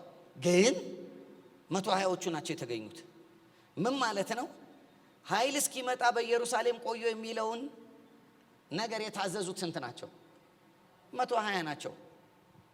ስለዚህ ኢየሱስ ክርስቶስ ሚሽናል ለሆኑት ነው ምኑን የላከው? ኃይሉን የላከው። ሄሎ አብረን። ስለዚህ ያዙት፣ ኃይልን የሚቀበሉት ሚሽናል የሆኑት እንጂ አማኝ የሆኑት አይደሉም። ብዙ ዓመታት በእግዚአብሔር ቤት ውስጥ ተቀምጠን ኃይል ላንቀበል እንችላለን። ይሄ መውደቅ፣ መንቀጥቀጥ፣ ወድቆ መነሳት፣ እነዚህ ነገሮች የኃይል መገለጫ አይመስሉኝም። ኃይል ብለን እኛ ምን ተረጉመው የሚልከውን ነው። ስለዚህ ማለት የእግዚአብሔር መንፈስ ለምሳሌ ወርዶባችሁ ልትፈወሱ ትችላላችሁ። ኃይል ነካኝ ልንል እንችላለን። ጥሩ ነው፣ እሱ ለደህንነታችን ሊረዳን ይችላል። የሚልከው ኃይል ግን የሚመጣው ለማን ነው? ሚሽናል ለሆነው ነው። ሚሽናል መሆን የመንፈስ ቅዱስን ኃይል ለመቀበያ ህጋዊነት ሌጂቲሜሲ ይሰጠናል። መንፈስ ቅዱስ ከህዝብ ሁሉ የመጡ ሰዎች እንደተሰበሰቡ ሲወርድ ያኔ ምዕራፍ 2 ላይ ኢንቴንሽናል ሚሽን እንዲጀመር ስለፈለገ ነው። ሐዋርያት ሥራ ምዕራፍ 2ን ሄዳችሁ ስታነቡ ታገሱኝ፣ እንዲህ ይላል። ከስፍራ ሁሉ የተሰበሰቡ በዓሉን ሊያደርጉ የመጡ ከብዙ ሀገሮች የነበሩ 3000 የሚያሉ ሰዎች አልነበሩ? በትንሹ የዳኑት ናቸው አይደል? ኦኬ። ስለዚህ እነዚህ ሰዎች ሁሉ እስኪመጡ ድረስ ለመንፈስ ቅዱስ ጠበቀ። ኢንቴንሽናል ሚሽነሪ ነው መንፈስ ቅዱስ። ሆን ብሎ ፕሮግራም የሚያስተካክል መንፈስ ቅዱስ። ስለዚህ ከተለያየ ሀገር የሚመጡ ሰዎች ሁሉ ለበዓሉ ተሰብስበው እያሉ በ120ዎቹ ላይ ወርዶ በእነሱ በኩል ተገልጦ መንፈስ ቅዱስ 3000ዎቹን ሲያገኝ ኢሚዲየትሊ ምኖች ነው ያገኘው? ሚሽን የሚሰሩ ስቴሽኖች ናቸው። ስለዚህ ሁሉም ወደ ምኑ ሊሄድ ነው? ወደ የመጣበት ሀገር ሊሄድ ነው። ስለዚህ ማንን ይዞ ሊሄድ ነው? የእግዚአብሔርን መንግስት። ሄሎ እርግጠኛ ነኝ በሐዋርያት ትምህርትና በጸሎት በቅዱሳን ነገር አብረው የተወሰነ ያህል ጊዜ ቆይተው በስክሪፕቸር እውቀት ተይዘው እነዚህ ሰዎች ሁሉ ወዴት ሄደዋል? ወደ የሀገራቸው ሄደው። መንፈስ ቅዱስ ሲወርድ በፕላን ነው የሚወርደው። ስለዚህ ዝም ብሎ አይወርድም ማለት ነው። የእኛና የዚችንን ቤተ ክርስቲያን የኤልሲሲአይን ይዘት እያየ ይጠብቃል ማለት ነው። መንፈስ ቅዱስ ድንገት አይወድቅም ኤልሲሲአይ ላይ። ሁላችንም እንስማማ። የሆነ ነገር እያየ ኢንቴንሽናል መሆናችን እየገባው ሲያምንበት ነው የሚመጣው። ስለዚህ አሁን እንዲህ አይነት ትምህርት እኔ ደግሜ የማስተምረው ምን እንድንሆን ነው? ሆን ብለን ኢንቴንሽናል እንድንሆን ነው። እሺ አንድ ሌላ ቃል እንድሰጣችሁ ፈልጋለሁ ከዚህ ጋር አያይዤ ማለት ነው። ሆነ ብለን ሚሽነሪ ለመሆን ብንወስን መንፈስ ቅዱስ ሆነ ብሎ ይወርድብናል። ከኔ ጋር ናቸው? አብራችሁ ናቸው? ምን ብለን ብንወስን? ሆን ብለን ሚሽነሪ ለመሆን ከወሰንኩኝ መንፈስ ቅዱስ ደግሞ ሆን ብሎ እኔ ላይ ይወርዳል። ምንም ጥያቄ የለውም። ስለዚህ እኔ ነኝ ኢንቴንሽናል መሆን ያለብኝ። ይሄ ሆን ብለን የምንለው ማለት ነው።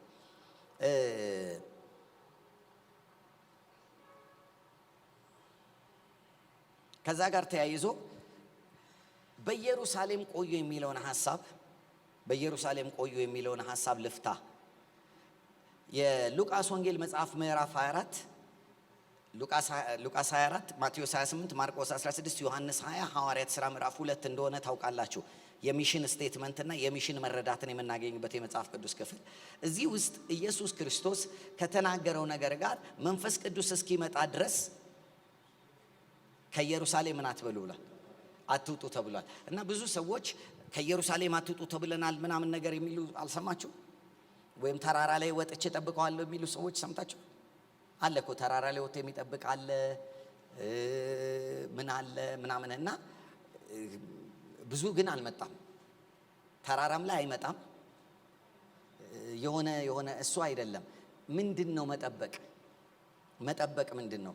500ዎቹንና 120ዎቹን የለያቸው ነገር ምንድን ነው የለያቸው ነገር? ምናልባት እነዚህ 380ዎቹ 380ዎቹ ከ120ዎቹ የተለዩበት ነገር ኢየሩሳሌም ውስጥ አለመገኘት ነው ወይስ በአንድ ልብ በአንድ ሐሳብ ሆኖ አለመገኘት? በደንብ እናስብ።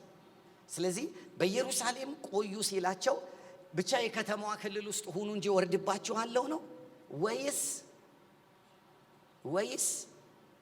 በአንድ ልብ በአንድ ሐሳብ በአንድ ተልእኮ መጠበቅ? ስለዚህ እግዚአብሔርን መጠበቅ ትርጉሙ በር ዘግቶ ከእግዚአብሔር ጋር ብቻ ለማሳለፍ መወሰን የሚለው ነገር ላይገልጠው ይችላል። የሚሆነው ይሄ መቀባት በድንገት የመጣ ሳይሆን በምን የመጣ ነው? በመዘጋጀት በተልእኮ አቋም በመገኘት ሆነ ብሎ ከመንፈስ ቅዱስ ጋር ጊዜ በማሳለፍ የመጣ ኃይል ነው። ስለዚህ አሁን እኔና እናንተ ዛሬ ጌታን እንዴት እንጠብቀው? መጠበቅ ምንድን ነው? በእኛ ኮንቴክስት ሄሎ መጠበቅ ምንድን ነው? ጾም ጸሎት ውስጡ አለው፣ እውነት ነው። የእግዚአብሔርን ቃል ማንበብ ውስጡ አለው፣ እውነት ነው። ከእግዚአብሔር ሕዝብ ጋር ህብረት ማድረግ አለው ውስጡ፣ እውነት ነው። መጠበቅ ግን በእኔና በእናንተ ኮንቴክስት የሚሽን አስተሳሰብ ውስጥ መግባት ነው። ሚሽናል ሆኖ መኖር። አንድ ጊዜ እግዚአብሔር ምን ይለኛል? ይልከኛል። እኔ ስኖር ለእግዚአብሔር ክብር፣ ለመንግስቱ ወንጌል ለመስራት ሚሽን፣ በቃ ሚሽን የኔ ኑሮዬ ዋና ሚሽናል መሆን ነው መጠበቂያችን የኛ። ስለዚህ የኛ ኢየሩሳሌም ማን ነው ማለት ነው? ሚሽናል ቲንኪንግ፣ የሚሽን አስተሳሰብ ነው የኔ ኢየሩሳሌም። ስለዚህ የትም ልሁን የትም በፈለገው ሰዓት እኔ በዚህ ሚሽን አስተሳሰብ ውስጥ ከገባው ኃይል ይወርዳል። መቼ እንደሚሆን ላናውቅ እንችላለን፣ ይሆናል። አንዳንድ ሰዎች ምስክርነታቸውን የትልልቅ የእግዚአብሔር ጀነራል የተባሉትን ሰዎች ምስክርነታቸውን ስትሰሙ መንፈስ ቅዱስ ያገኘበትን አመጣጥ ስታዩ በጣም ይለያያል። አንዳንዱ ዛፍ ስር ቁጭ ብሎ ነው፣ አንዳንዱ ገበያ ላይ ሆኖ ነው፣ አንዳንዱ ባልተጠበቀ ቦታ ላይ የሆነ መርከብ ላይ የሄደ ነው፣ አንዳንዱ በቃ ኖርማል ፕሮግራም ላይ ነው፣ አንዳንዱ ጸሎት ላይ ነው፣ አንዳንዱ ስራ እየሰራ ነው። ግን የሁሉም ኮመን ነገራቸው ምንድን ነው? ሚሽን ነው። ላከኝ፣ መቼ ነው የሚሄደው? ፍሬ ላፍራ፣ ከተማ ስጠኝ፣ እግዚአብሔር ሆይ ፍሬ ማፍራት እፈልጋለሁ። ይሄ ነገር መንፈስ ቅዱስ በኃይል ወደኛ እንዲመጣ ሆን ብሎ እንዲመጣ የሚያደርገው ነገር ነው። ኢየሱስ ክርስቶስ ሲናገር መንፈስ ቅዱስ እስኪመጣ በየት ጠብቋል? በኢየሩሳሌም። ስለዚህ የኔና የእናንተ ኢየሩሳሌም አዲስ አበባ አይደለችም ማለት ነው። ኢየሩሳሌማችን ማን ነው? እዚህ ውስጥ ነው። አስተሳሰባችን፣ ሚሽናል መሆናችን። ሚሽናል ነን ነው ወይ ጥያቄው? አሁን በእያንዳንዷ ቀን ላይ በእኔ በኩል የእግዚአብሔር መንግስት ወንጌል ለማህበረሰብ እንዲደርስ እያሰብኩ ነው ወይ የምኖረው? ከዛ ደግሞ ሳልፍ ኃይል መጥቶ ሊያስደርገኝ የሚፈልገውን ነገር ሁሉ ያስደርገኝ። እስኪ ያስደርገኝ ድረስ ግን እኔ ምን መሆን አለብኝ? በቃ ሚሽናል እየሆንኩ መኖር አለብኝ። አሜን። ወንጌልንም መመስከር እኮ አለብኝ። ወንጌልንም መመስከር አለብኝ። ምክንያቱም የሚያሳየው ምንድን ነው? ለሰዎች ወንጌል በነገርኩ ቁጥር ምን እየሆንኩኝ ነው? ሚሽናል እየሆንኩኝ ነው። ከዛ በኋላ ግን ኃይልን መግለጥ። መጽሐፍ ቅዱስ ሲናገር ያመኑትም ወጥተው ቃሉን ምን አሉ? ተናገሩ። እግዚአብሔር ምን አደረገ ይላል? አዎ ይላል ማርቆስ ላይ አይደል? ኦፍ ኮርስ መንፈስ ቅዱስ ከወረደ በኋላ ያደረጉት ነገር እንደሆነ የታወቀ ነው። ግን እግዚአብሔር የሚያጸናው ምኑን ነው ማለት ነው? ቃሉን የሚያጸናው ሚሽኑን ነው እንጂ የሚያጸናው ሌላ። ስለዚህ ሚሽናል ስንሆን የሚያጸና ምንም ሊመጣ ይችላል ማለት ነው። ይመጣል። ግን ሚሽናል እንሁን። አሁንም እንደ ማስታወሻ እንድንመለስ የምፈልገው ሚሽናል እንሁን። እያንዳንዱ ቀናችንን ደቀ መዝሙርነታችን የሚታወቀው ሚሽናል በመሆን ስለሆነ ሚሽናል እንሁን። ቴሪቶሪ የሚጠይቅ ነገር ስለሆነ ነው። አንድ የሆነች ነገር ልናገርና እንጸልይ። ለምን መንፈስ ቅዱስ አስፈለገ? አንደኛ ለምን መንፈስ ቅዱስ አስፈለጋቸው? 120ዎቹ ላይ አይደል የወረደው? ለምን አስፈለጋቸው? ሲወርድ ኃይል ተቀብለዋል። አይናቸው ተከፍቷል። ልሳኖች ታይቷቸዋል። እሳት ታይቷቸዋል። ግን በጣም ጎልቶ የታየ ነገር አለ። ምንድን ነው? ወረደባቸው። በእያንዳንዳቸው ላይ የተከፋፈሉ የእሳት ልሳኖች አረፉባቸው እንደ አውሎ ንፋስ እንዲህ። እነዚህ ሁሉ እዛ ቤት ያለ ልምምድ ነው። አይታችሁታል። ቤት ውስጥ ነው። ግን በጣም የታየው ምንድን ነው? በአዲስ ቋንቋ ተናገሩ የሚል አለ። ከዛ ከተለያየ ሀገር የመጡት ምንም ሰሙት? ንፋሱንም አላዩትም፣ እሳቱንም አላዩትም፣ የተከፋፈሉ ልሳኖቹንም እሳቱንም አላዩትም፣ ነውጡንም አላዩትም። የሰሙት ምኑን ነው? ቋንቋ። ስለዚህ መንፈስ ቅዱስ ራሱ ገና ሲመጣ ቋንቋ ሲሰጣቸው እያለ ያለው ምንድን ነው ማለት ነው? ሄሎ ክሮስ ካልቸራል ነው። ከነሱ አልፎ ሊሄድ ነው። ቴሪቶሪያል ነው። መንፈስ ቅዱስ የነሱ ያልሆነን ቋንቋ ሲሰጣቸው እየነገራቸው ያለው ቋንቋና ወገን ነገድ ሁሉ ሊወረስ ነው። ስለዚህ መንፈስ ቅዱስ በጣም አክቲቭሊ መስራት የሚፈልገው ምን አይነት ስንሆን ነው ማለት ነው? ሄሎ ሚሽነሪ ስንሆን፣ ሚሽናል ስንሆን፣ ለመሄድ ከፈለግን እና ልቡ ካለን መንፈስ ቅዱስ ይመጣል። ትንቢተ ኢሳይያስ ምዕራፍ 6ን ሁላችንም እናውቀዋለን። ኢሳይያስ እግዚአብሔርን ካየ በኋላ መጨረሻ ላይ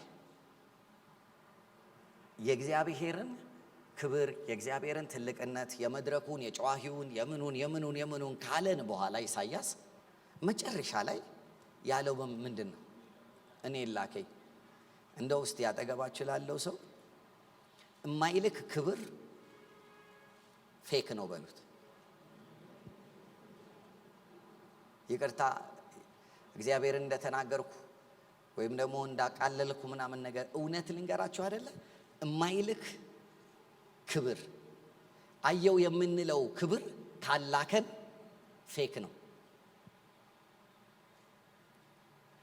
እውነት መነጋገር ስላለብን ነካኝ የምንለው መነካት ምን ካላለን ካላከን የውሸት መነካት ነው፣ ወይም ደግሞ ስሜት የፈጠረው መነካትን። ስለዚህ የግድ ነገራችን ሁሉ ተጠቅልሎ ምን ውስጥ መግባት አለበት ማለት ነው? ሚሽን ውስጥ። አፖስቶሊክ ቸርች ማለት ሚሽናል ቸርች ማለት ነው። ሚሽናል ቸርች ማለት ነው። ኖርማሊ አፖስቶሊክ ቸርች ማለት ይሄ የመርከብ መሪ መሳል ትችላላችሁ? ክብ ነው አይደል? ምን አለው? እስቲ ስዕሉን ሁላችንም አንድ አይነት ስዕል ከሳለን ምን አለው? የመርከብ መሪ እስቲ ዝም ብላችሁ ሰሩ። የመኪና መሪና የመርከብ መሪ ልዩነቱ ምንድን ነው? የመርከብ መሪ አይደል ምን አለው? በጣም የሚገርማችሁ መርከብ ኖርማሊ አፖስቶሎስ ነው። ኖርማሊ ድሮ መርከብ ገና ሲወጣ ከወደብ ሲነሳ አፖስቶሊዮን የሚባለው ምን ያለ የተላከ ነው። አግኝታችሁኛል? አመራሩ መሪው እስካሁን ድረስ ብዙ ቴክኖሎጂም ቢኖር ልሙጥ መሪ የለውም መርከብ። ምክንያቱም የውሃውን ነገር ለመቅዘፍ እንዲያስችልና ግሪፕ እንዲኖረው ምን አለው እላዩ ላይ። ልክ እንደዛ ሳሉ አፖስቶሊክ ቸርች እንዲሰርክል ብላችሁ ይዩትና ቸርቹን ከዛ በኋላ በተለያየ አቅጣጫ ላይ ወደ ማህበረሰብ የሚሄዱ ሰዎች የሚያበቅል ማለት ነው። በፍጹም ፕሮግራም ለማድረግ የተፈጠረ አይደለም። አፖስቶሊክ ቸርች መሆንም አይችልም። አፖስቶሊክ ቸርች ህብረት መሆን አይችልም። አሁንም በደንብ ስሙ። ህብረት መሆን አይችልም። ህብረት መጨረሻው ምንድን ነው? ፌሎሺፕ መጨረሻው ምንድን ነው? ሄሎ ፌሎሺፕ እኮ መተዛዘኛ እኮ ህብረት አይደለም። ሀዘን ማሰሚያ ምናምን እኮ እኔ እንደዛ ከሆነ እኮ በቃ ወድቀናል። ችግር ማድመጫ፣ የሰዎችን ችግር የምንፈታበት፣ ጸሎት ርዕስ የምንከፋፈልበት ይጠቅም ይሆናል ለዛ። ግን ፌሎሺፕ ሁሉ መጨረሻ ግራጁዌሽኑ ተልኮ መሆን አለበት። እማይሄድ ፌሎሺፕ ምን ጥቅም አለው? ምን ጥቅም አለው? የቤት ህብረት አካባቢው ላይ ያሉ ሰዎችን ወደ ጌታ ካላመጣ ምን ጥቅም አለው? የቅዱሳኖች ህብረት ወንጌልን በመስበክ ሰዎችን ካልጨመረ ምን ጥቅም አለው? ከኔ ጋር ናቸው? አሁን ይወላችሁ የቤተ ክርስቲያን እድገት መለኪያው የቤት ህብረት መስራት ብቻ አይደለም። የቤቶቹ ህብረቶች ሁሉ ምን ካደረጉ ነው? ወደ ወንጌል ስራ ከገቡ ነው። በየቤቱ ሰዎች እየዳኑ እዛው ጌታን እየተቀበሉ እየተጠመቁ ከአጋንንት ነፃ ከወጡ ያኔ ትክክለኛ የሆነ የቤት ህብረት አለ። የቤት ቸርቾች በሉት የቅዱሳኖች ህብረት ሁሉ በአጠቃላይ መጨረሻቸው ህብረት አይደለም። መጨረሻቸው መሆን ያለበት ምንድን ነው? ሚሽን ነው።